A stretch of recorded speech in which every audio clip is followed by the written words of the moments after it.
Hey guys, my name is Ashish Suzukumar, and today we'll be learning a lot of crucial topics in Advanced Functions 12. So let's get started. So in this video, we will be discussing chapters 7.3, 7.4, 7.5, and 8.1 in the McGraw-Hill Ryerson Advanced Functions 12 textbook. So in this video, here's some key terms to keep an eye on: product law, quotient law, extraneous roots, compound interest formula, superposition principle, cost and revenue, profit functions, and break-even points. So the first chapter that we will be discussing in this video is 7.3, and this is about product and quotient laws. So here's a table that outlines what a product and quotient law is. Product law it comes in the form log b mn equals log b m plus log b n. This means the logarithm of product is sum of logarithms of factors. An example could be log 9 plus log 6 equals log 54, because 9 times 6 is 54. The next is quotient law. This is log b m over n equals log b m minus log b n. This is the logarithms of the ratio of two quantities is the logarithm of the numerator minus the logarithm of the denominator. So an example could be in the form log 48 minus log 6 equals log 8. This is because 48 divided by 6 equals 8. Now let's test them out to simplify by applying the two laws. Here's an example. Simplify the following: log 7 9 plus log 7 10 minus log 7 5. So step 1, according to the product law, we can actually multiply 9 and 10 from log 7 9 plus log 7 10. This is 90. Step 2. But we also have log 7 10 minus log 7 5. According to the quotient law, we can actually divide 90 by 5. This is 18. Therefore, the final answer of this question is log 7 18. Pretty simple, right? Now it's time to evaluate. An example could be evaluate the following: log 2 8 plus log 2 4. According to the product rule, we must multiply 8 and 4 to get log 2 32. But we're not done yet. It says evaluate. So after we get log 2 32, we need to find out the number to the power 2 gets us 32. So what number to the power 2 gets us 32? Well, this would be 5, because 2 to the power 5 is 32. Therefore, the answer is 5. Here's another example. Log 4 192 minus log 4 3. Step 1. According to the quotient law, we can divide 192 by 3 to get 64. Now, this is now log 4 64. But again, we're not done because it says evaluate. After we get log 4 64, we need to find what number to the power 4 gets us 64. Well, this would be 3 because 4 to the power 3 is 64. Therefore, the answer to this question is 3.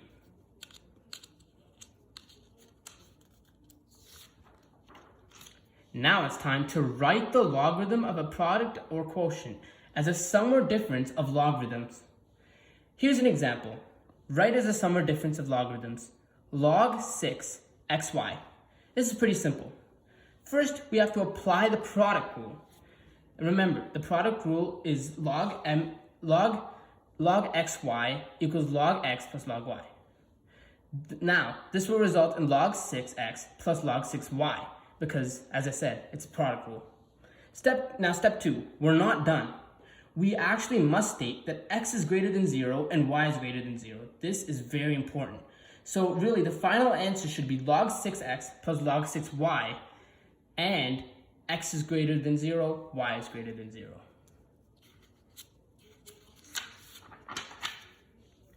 Here's another example. Log xy over the square root of z. First, we have to apply both the product and quotient laws.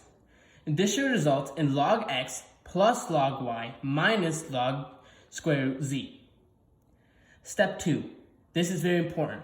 We must write radical in exponential form. Now it should be log x plus log y minus log z to the power 1 over 2, because the square root of z turned into actually a power of 1 over 2. This is very important. Now step 3, apply the power law. Now this should actually be covered in chapter 7.1, but just to refresh you, this means that you can change the power or exponent on the variable z to a base. This should result in log x plus log y minus 1 over 2 log z. Remember, 1 over 2 was actually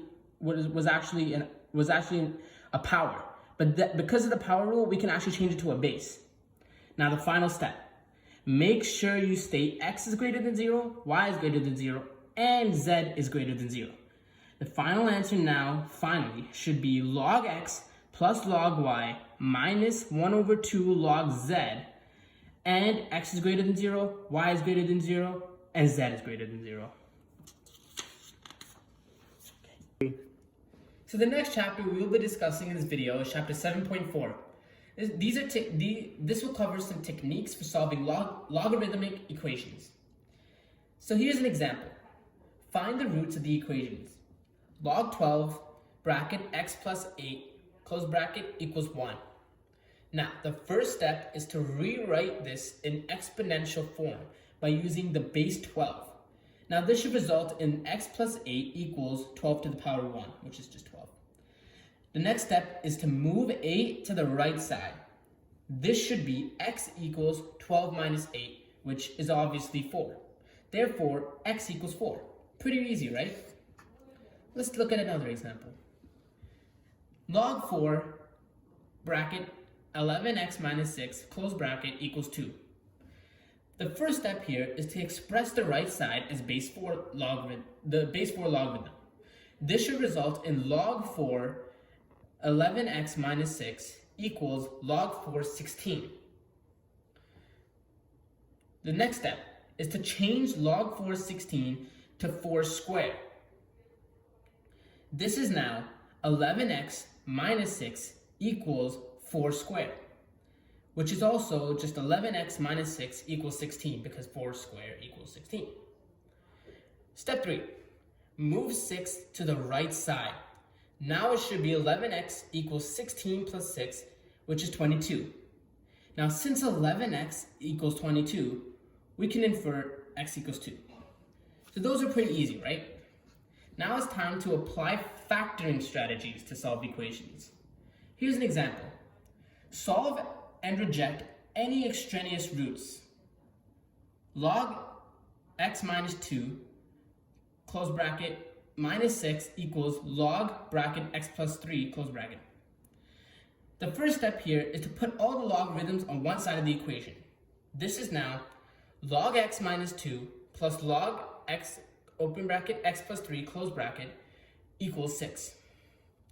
Step 2, apply the product rule. This is learned in the last chapter, remember 7.3?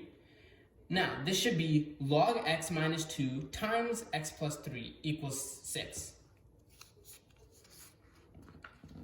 Now the third step, express the product of binomials on left side while expressing right side as a common logarithm.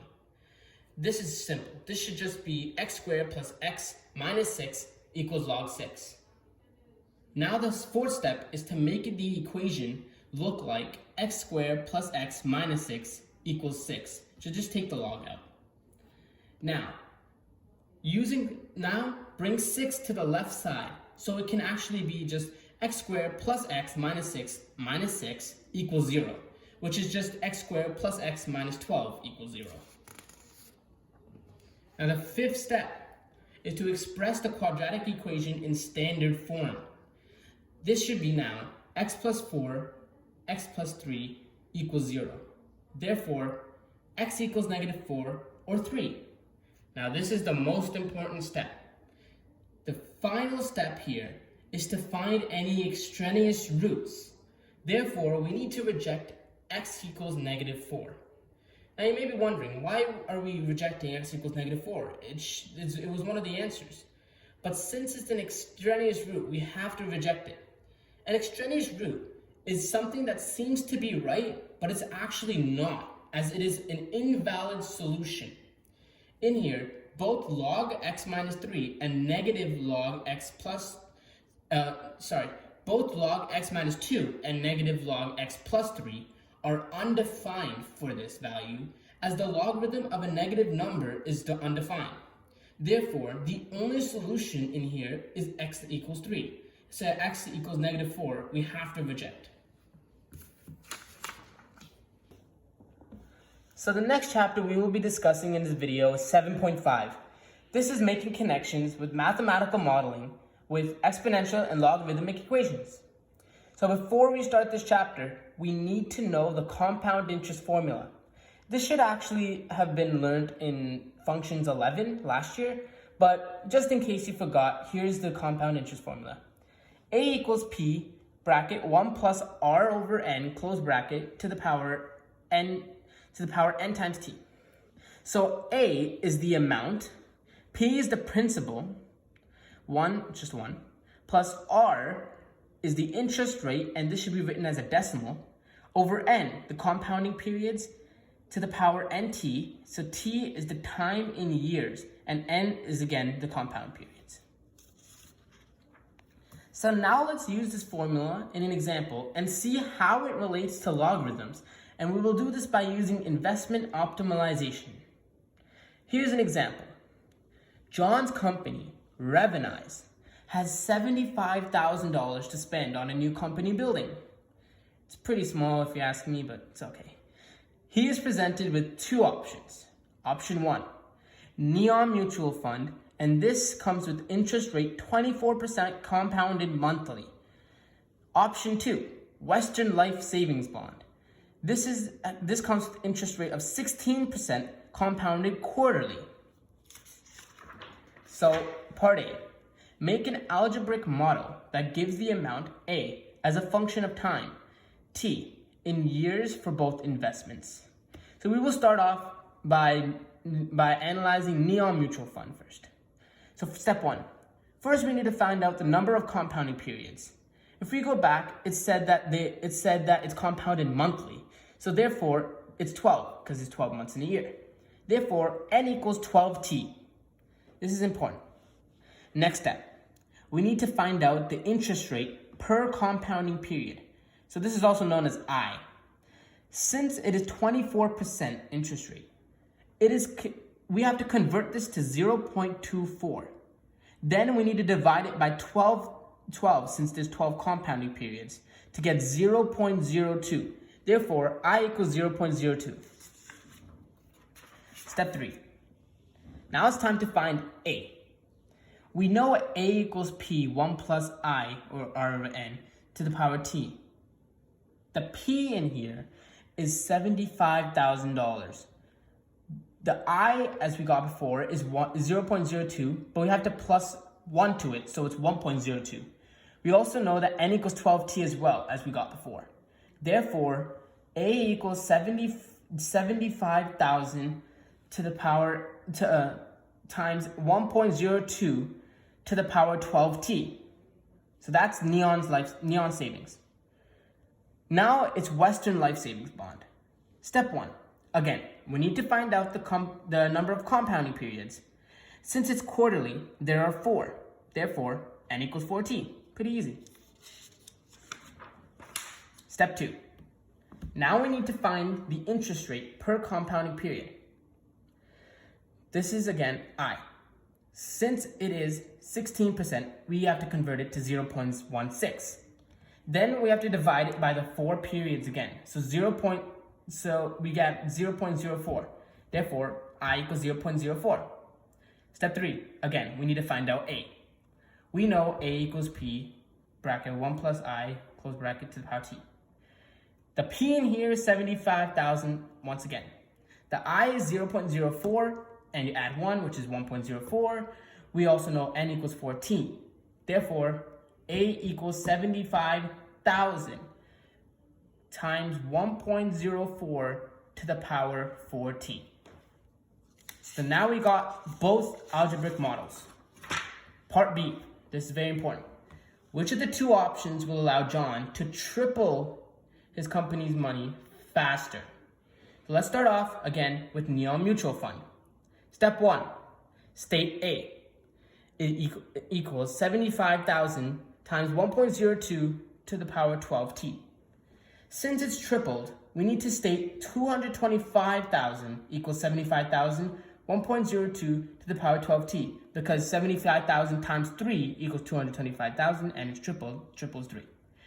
Then we have to divide both sides by 75,000 to simplify it. Therefore, this is now 3 equals 1.02 12t. Step 2, take the common logarithm of both sides. Now it's log 3 equals log 1.02 to the power 12t. Step 3, use the power law to get log 3 equals 12t log 1.02. Remember, the power law, you change from exponent to a base. It was 1.02 to the power 12t. Now the 12t is a base, so it's 12t log 1.02. Step 4, isolate t and divide both sides by 12 log 1.02. This results in t equals log 3 over 12t log 1.02. So if you plug this into your calculator, you should get 4.6. Therefore, the Neon Mutual Fund investment will take approximately 4.6 years to triple in value. Pretty good. But let's see Western Life Savings Bond and how long it will take for the Western Life Savings Bond to triple in value. First, again, state A equals 75,000 times 1.04 to the power 4t. Again, because it's tripled, we have to state that it's 225,000 equals 75,000 times 1.04 to the power 4t. Then divide both sides again by 75,000 to get 3 equals 1.04 to the power 4t. Step 2, take the common logarithm of both sides again. So now log 3 equals log 1.04 to the power 4t. Step 3, again, use the power law to get log 3 equals 4t times log 1.04. Because remember, it was 1.04 to the power 4t, then you change it to a base because that's the power law. Step 4, again, isolate t and divide both sides by 4 log 1.04 or 4t log 1.04 to get t equals log 3 over 4 log 1.04. Now, if you plug this into your calculator, it should give you 7, exactly. Or 7.00 times, 7.00 something, but we're going to round it to 7.00 to 2 decimals. Therefore, the Western Life Savings Bond will take around 7 years to triple in value. Now let's compare this to the Neon Life Savings.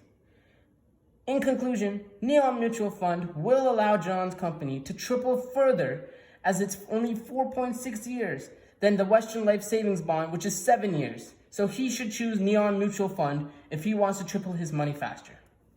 This was a great example of how the compound interest formula relates to logarithms in math. Now we have reached the final chapter we will be discussing in this video, 8.1. This covers sums and differences of functions. So again, just to briefly cover it, we will be learning about the superposition principle, solving equations using g of x, f of x, and h of x, as well as profit functions. So let's get started. The first thing we have to know is superposition principle. This is very important. So, just briefly, what is a superposition principle? It states that the sum of 2 or more functions can be found by adding the y-coordinates of the function at each x-coordinate. This might sound difficult, but in short, it also means the y-coordinate changes and the x-coordinate stays the same. Pretty simple. Let's practice forming equations and finding a certain value using h of x, g of x, and f of x. This is pretty simple, so you'll understand it. Example 1. Let f of x equal x squared and g of x equals x. So keep that in the back of mind. Part A. Produce an equation for h of x equals f of x plus g of x. This is really simple, so it only needs one step. We know f of x equals x squared and g of x equals x. Therefore, h of x equals x squared plus x. Very simple. Let's get into some harder ones now. Part B, find h of 6. Step 1. This is also very simple. All we have to do is sub 6 wherever there's x. So h of 6 equals 6 squared plus 6. This is 36 plus 6, which is 42. Therefore, h of 6 equals 42. Now, I know those two examples were very easy, but this is now the most important part. We have to talk about profit functions and break-even points now. This is very important. So we have a big example here. Example 1. The prom committee is selling hoodies. There is a fixed cost at $150 plus variable cost of $20 per hoodie. The committee is trying to sell the hoodies for $50 each. That's very expensive, but it's okay. Part A, write a function to represent the total cost, C, as a function of the number of hoodies, N, produced. So the function can be, straight off the bat, we know the function can be represented as C of N equals 20N plus 150. Now you may be wondering, how do we get this? Well, this is because 20 is actually the variable cost and 150 is the fixed cost. Therefore, C of N equals 20N plus 150. Very straightforward. Part B, write a function to represent the revenue, R, as a function of the number of hoodies, N produced. So again, just like last time, pretty simple. We already used 20 and 150, so logically there's only 50 left. But it actually makes sense. R of N equals 50N because they're selling hoodies for $50. So that's what they're going to be making. So therefore, R of N equals 50N. Part C. Write the function to represent profit, P, as a function of the number of hoodies, N, produced. Step 1. Make sure you state P of N equals R and N minus C of N, because that's right. Profit equals revenue minus cost. This should be P of N equals 50N minus 20N plus 150. Step 2. After this, open the bracket and get P of N equals 50N minus 20N minus 150. Therefore, the profit function is P of N equals 30N minus 150. Very simple. Now, the most important part. Part D. Find the point of intersection by making a table of values and state what the POI or point of intersection represents. So, as you can see here, I made a table of values. So all you got to do is sub in these values. I went by 5s, 0, 5, 10, 15, 25, 15, 20, 25, and just sub it into each equations. R of N equals 150N, C of N equals 20N plus 150, P of N equals 30N minus 150. These were what we made in the other parts of the question. So all we got to do is sub these values in, and we will get the answer. So I subbed them in, and these are the values I got. And as you can see here, if you subbed in 5 to 50N, it's 250. If you subbed in 5 for 20N plus 150, it's also 250. So we know that these two values are the same. So revenue and cost are the same when A equals 5. So as you can see from the table, therefore we know the point of intersection is 5, 250. That's the point of intersection. If you graph this, if you graph these points on a chart, on a graph, the revenue and cost will actually intersect at this point, 5, 250. So I'm not going to do that right now, but that's the task I want you guys to do at home. Just copy this table and just graph it. I want you to see for yourself if it intersects at this point, and if it does, this means it is the break-even point. This is the most important. Break-even point basically means revenue equals cost. All this is very important in functions, and we have to understand it in order to solve the equations. Thank you guys so much for watching this video, and I hope you guys learned a lot about chapters 7.3, 7.5, 7.5, and 8.1 of the McGraw Ryerson Advanced Function 12 textbook. I hope I taught it well, and I hope you guys learned a lot of new things today.